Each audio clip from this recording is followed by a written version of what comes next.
Argentina ya eligió sus candidatos, pasado el domingo de las elecciones y con nuevo presidente sin segunda vuelta se viene lo que será la conformación de las cámaras de diputados y senadores a nivel nacional y estaremos hoy dialogando con los referentes de Santa Fe que van a ocupar sus bancas en la Cámara de Diputados. Vamos a arrancar con Germán Martínez, diputado nacional electo por el Frente de Todos. ¿Cómo le va? Buenas noches. ¿Qué tal? ¿Cómo te va? Buenas noches.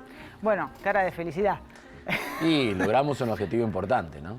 El triunfo en primera vuelta de Alberto Fernández y de Cristina fueron y van a ser determinantes para el devenir de la política y de la economía en la Argentina en el próximo tiempo, ¿no? Trabajamos durante 4 años para lograrlo, así que obviamente con satisfacción por el objetivo cumplido. El primer o el puntapié inicial para pensar en esta posibilidad de un triunfo de Alberto Fernández sin balotaje, lo dio Cristina Fernández de Kirchner cuando define quién iba a ser el candidato a presidente. Mira, cuando nosotros analizábamos ya en febrero o marzo del 2018, la recordó hace poco Alberto Fernández en la sede del Partido Justicialista Nacional, que en aquel momento se había conformado una mesa en la UMED, en la Universidad Metropolitana para la Educación y el Trabajo, donde estaban Agustín Rossi, Daniel Filmus, Alberto Fernández, el Chino Navarro, estaba Felipe Solá, Daniel Arroyo. Y en aquel momento, cuando hablábamos de unidad, era porque sabíamos que esta era una elección que teníamos que ganar en primera vuelta, que cualquier escenario de balotaje iba a ser complicado para nuestro espacio político. Y para eso teníamos que conformar un frente electoral muy amplio que se pueda expresar unificado a partir de toda esa diversidad, de toda esa heterogeneidad, en las elecciones para lograr el triunfo en primera vuelta. Creo que hicimos una excelente primaria. Esa excelente primaria tuvo que ver con que nuestro espacio político estaba muy, pero muy dinamizado. Macri había llegado a la primaria, ¿te acuerdas que en algún momento intentó hasta suspender las PASO? ¿No? Planteó de suspender las PASO, que no era necesaria, ¿para qué la queremos? ¿No? Después, cuando intentó calentar la campaña previo a la primaria, no lo logró y tuvimos el resultado que tuvimos el 11 de agosto pasado. Da la sensación de que entre la primaria y la general, el cambio en el estilo de la campaña de Mauricio Macri obviamente tensionó a su electorado en la franja central del país, que es donde obtiene mejores resultados electorales, y lograr el 48% para nosotros y triunfar en primera vuelta, vas a ver que cuando más pase el tiempo, más vamos a valorar ese 48%. Después le voy a preguntar por el tema de la polarización y el tema de la grieta, porque da la sensación por los números que uno ve del resultado de las elecciones que se profundizó más que nunca el domingo en cuanto a la elección de los votantes. Ahora, lo que viene de acá en adelante, más allá de este proceso de transición, no es menor, es un camino duro. En general todos los números de la economía son negativos, digo, el tema de la inflación, el tema del cierre de industrias, pymes. Va a ser un año muy complejo. ¿Cuáles son las expectativas o qué creen ustedes que les pidió la gente con este voto de confianza? Lo primero que da la sensación que pidió y nos fue pidiendo durante toda la campaña es que tengamos un presidente parado en otro lugar, Florencia. Hoy no solamente todos los indicadores son negativos y en tu vida familiar, personal, todos los escenarios van para atrás, como se dice habitualmente. Ahora, además de todo eso, vos mirás para arriba y encontrás al presidente Macri que da la sensación de que todos los días te la trata de complicar un poquito más. Entonces nosotros, por lo pronto, creo que lo que se expresa electoralmente es la necesidad del pueblo argentino de tener, arriba de todo, en la conducción de los destinos de la nación, un presidente de la nación que comprenda los problemas que tiene el pueblo argentino y que empiece a gobernar en función de ellos, lo primero.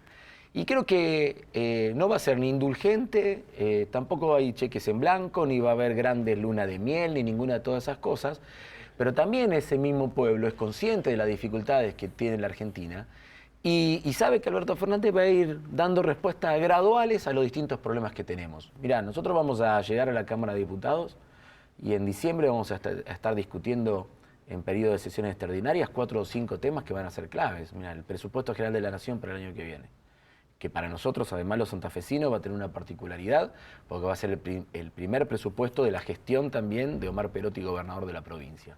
Segundo, vamos a estar discutiendo la cuestión tributaria, porque para gastar en el presupuesto tenés que recaudar vía los impuestos, y hay que actualizar, y hay que además renovar la vigencia de una serie de tributos que son los que sustentan la recaudación tributaria. Vamos a estar discutiendo la cobertura de los medicamentos vía PAMI, algo que ya expresó nuestro candidato en la campaña electoral. ¿En qué quedó el reperfilamiento de la deuda? Vamos a estar discutiendo eso también. ¿Te acordás que hubo un miércoles que el ministro Lacunza hizo una serie de anuncios que no se prácticamente no se materializaron en nada. Y quinto tema, también algo que expresó Alberto Fernández, vamos a estar hablando de la desdolarización de las tarifas en Argentina. 5 temas muy gruesos que afectan muchísimo la vida cotidiana directamente porque le sacan a los bolsillos de los argentinos y las argentinas recursos que ante o por tarifas, o por medicamentos, o por comida, antes vos lo destinabas a otra cosa y ahora terminás a mitad del mes prácticamente sin perspectiva de llegar al último día del mes. En el tema de tarifas, que es un tema muy sensible, ¿se pensó por allí en desdoblar o de pensar tarifas diferentes dependiendo de los sectores y de los sectores que están mejor posicionados, que tienen mejores ingresos y los que tienen menos? A mí me parece para que diferenciar. A mí me parece que una de las claves de las decisiones de política económica en el próximo tiempo van a tener que ver con la diferenciación y la segmentación, ¿no? Procesos de subsidios generalizados da la sensación de que no van a ser factibles. Vamos a tener que ver sector por sector social a ver dónde ponemos el acento. También te digo, Florencia, hoy no son intolerables los niveles de tarifas que tenemos para los sectores más vulnerables y los sectores medios de la sociedad. Realmente la situación que se da en los barrios de nuestra ciudad, donde la gente saca créditos en financiera de dudosa procedencia para pagar la luz y el gas, no se puede. Entonces tenemos que ser realistas con eso y tenemos que volver a tener tarifas que sean nada más y nada menos que pagables por el pueblo argentino, ¿no?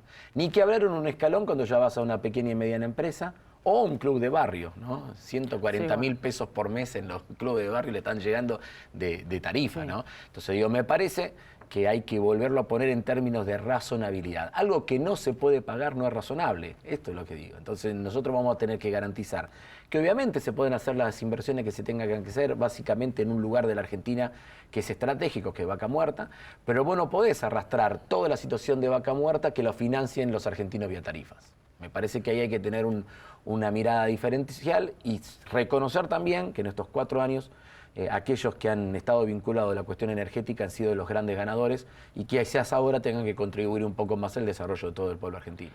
Después de las PASO, una frase que se repitió y que el presidente de la Nación dijo en reiteradas oportunidades, los escuché, voy a cambiar, y propuso algunas medidas que evidentemente no alcanzaron para llegar al balotaje, que era el objetivo de Cambiemos.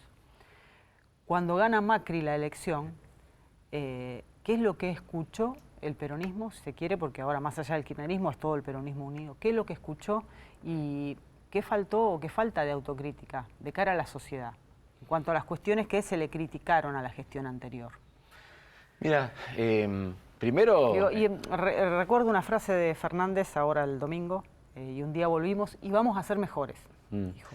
No, bueno, cualquier espacio político que después de haber perdido no una, sino 3 elecciones, porque nosotros perdimos en el 2013, perdimos en el 2015, perdimos en el 2017, naturalmente tiene que renovarse en contenidos y tiene que renovarse también en actitudes de cara a la ciudadanía y al votante.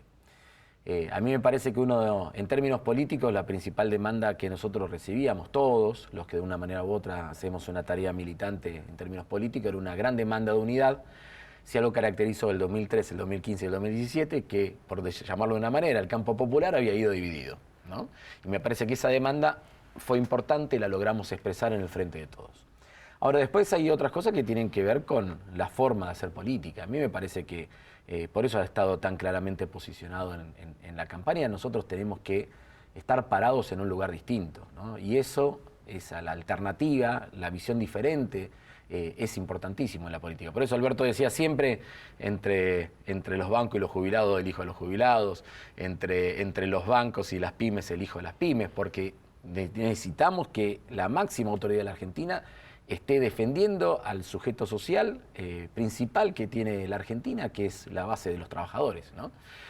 Y lo tercero que yo creo, lo primero es la unidad, lo segundo el lugar donde estamos parados, lo tercero yo creo que hay que ser muy, pero muy enfático en las cuestiones vinculadas a la transparencia, ¿no? En eso no hay vuelta atrás, Florencia. Necesitamos gobiernos que desde el minuto 0 tengan claro que podemos lograr la totalidad de los objetivos políticos y económicos que nos planteemos con corrupción 0.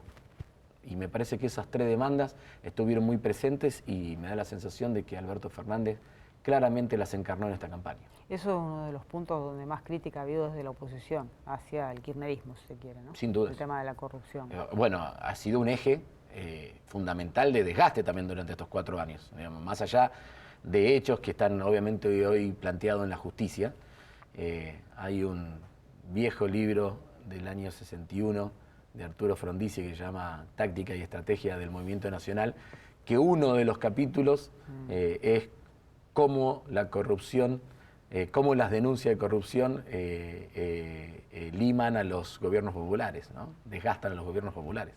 Y eso es así, ¿no? Desde Irigoyen para acá han sido siempre utilizados en contra de los gobiernos populares para desgastarlo. ¿Qué tienen que hacer los gobiernos populares? No tener ni la más mínima corrupción para no darle motivos a los otros para el desgaste. Ahí hay otra pata, ¿no? El tema de las justicias y las demoras en aclarar o definir algunas de las causas. Bueno, me parece que no son. Me parece que hoy estamos con la denuncia. Y tenemos una historia de. Bueno, estamos con el correo argentino todavía dando vuelta, ¿no? Digamos, armas, Menem, explosión de Río Tercero, digo, tenemos, si empezamos a hacer historia... No, por eso ahí tenemos un tema en el cual trabajo. Yo creo que hay determinados temas donde donde aún desde las diferencias va a haber una corriente de opinión dentro de la dirigencia política de establecer niveles de consenso. Casi te diría la distancia que estamos teniendo entre el servicio de justicia y la gente, es imposible de tolerar en tiempo de democracia. Nosotros eso lo necesitamos acercar y estoy seguro que vamos a encontrar punto de acuerdo con otras fuerzas políticas al respecto. El tema de las demoras en avanzar en causas judiciales hace pensar en general que no hay una justicia independiente. Que de acuerdo al gobierno de turno se avanza o no se avanza, o quedan en el escritorio cajoneadas algunas causas o no. Bueno, pero también en eso tenés que mirar todo el proceso, ¿no? El proceso de designación de los jueces, los procesos de evaluación de los jueces, el rol del Consejo de la Magistratura, cómo los espacios políticos contribuyen a través de qué nombres en el Consejo de la Magistratura, cómo se mueve la corporación, no solamente la judicial, sino toda la corporación vinculada al mundo del derecho, que tiene participación en el Consejo de la Magistratura. Entonces, me parece que es una mirada muy amplia que requiere muchísimos acuerdos. Nosotros intentamos, a principios del 2013, tener una reforma en ese sentido. Creo particularmente que con poco nivel de consenso y de debate, estas cosas no se pueden imponer, hay que trabajarlas con mayor profundidad. Logramos sancionar un paquete de leyes que al poco tiempo terminaron siendo declaradas la mayoría de ellas inconstitucional por el mismo Poder Judicial al cual intentábamos democratizar, ¿no? Así que me parece que hay que tener una mirada más larga sobre el tema y generar una base de consenso entre la dirigencia política institucional que claramente sea consciente de que este es un problema para la democracia, ¿no?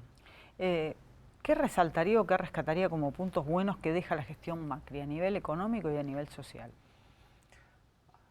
Queda poco, queda poco. A mí algunas cosas salpicaditas.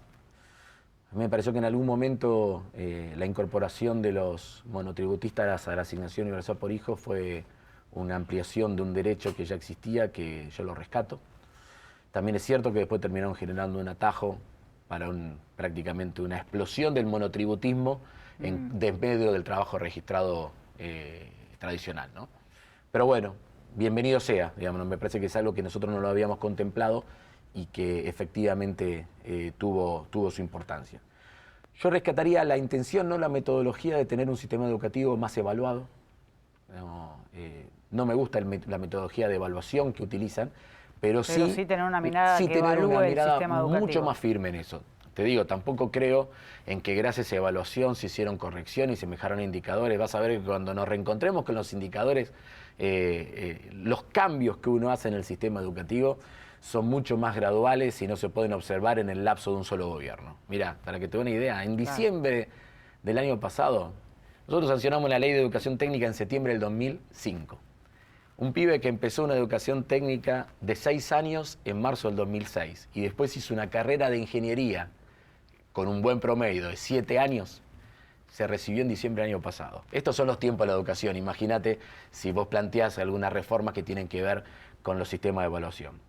Creo que a nivel del funcionamiento, algo que la gente no ve, pero algo del funcionamiento hacia adentro del Estado, ha habido un proceso de digitalización y de eficientización del funcionamiento del Estado que yo lo rescataría.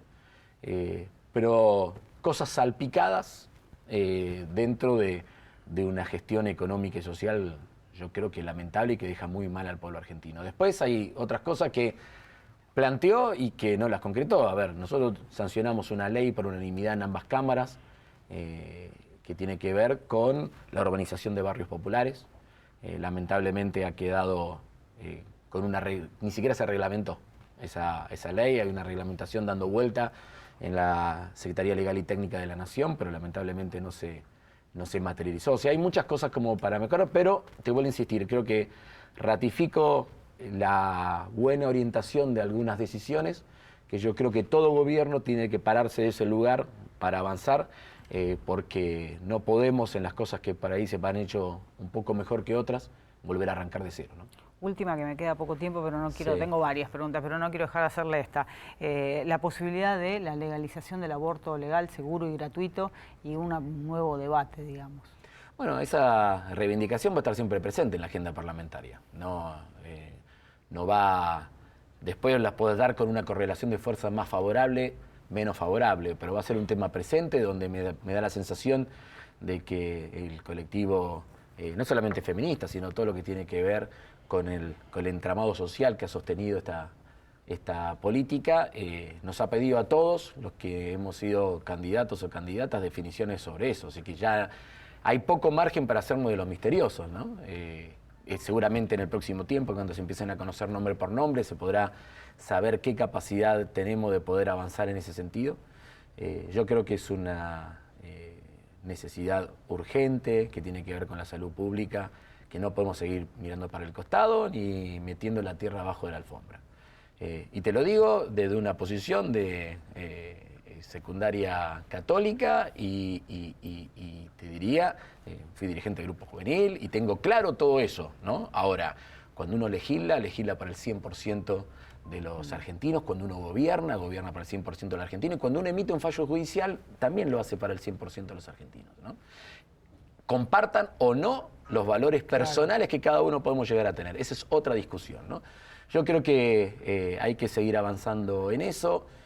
También digo, es un tiempo donde todos los debates que demos no nos tienen que hacer perder niveles de unidad y cohesión en nuestra base social más vinculado a lo popular, ¿no? Este es un tema que genera muchas diferencias también en distintos sectores y no tenemos que permitir que nos vuelvan a desunir, ¿no? Así que esperemos estar a la altura de las circunstancias de poder seguir dando ese debate, profundizando y no cayendo en chicanas ni en miradas para mí demasiado cejadas sobre ese tema. Muchísimas gracias, Martín. No, gracias a vos, Flor. No se vaya, volvemos enseguida.